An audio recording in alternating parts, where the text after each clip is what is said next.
eto na ang ating chicken macaroni. Chicken macaroni salad. Yan.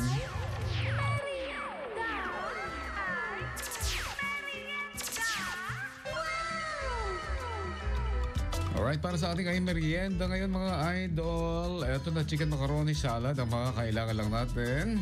Macaroni pasta. Pwede yung elbow. Elbow naman kasi ang karaniwan dyan, di ba? Tapos yung manok-manok na hinimay natin at pineapple tidbits, mayonnaise, condensed milk, carrots, at saka bell pepper, at pasas or raisins, at saka keso. Hindi kasi masarap ang ating chicken salad pag walang keso. Dapat may keso yan, and salt and pepper.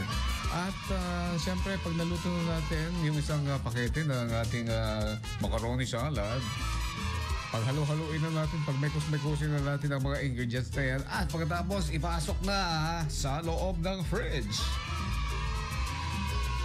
Pag napasok na yan sa loob ng fridge, mga idol, siyempre after 30 or 1 hour, chiller.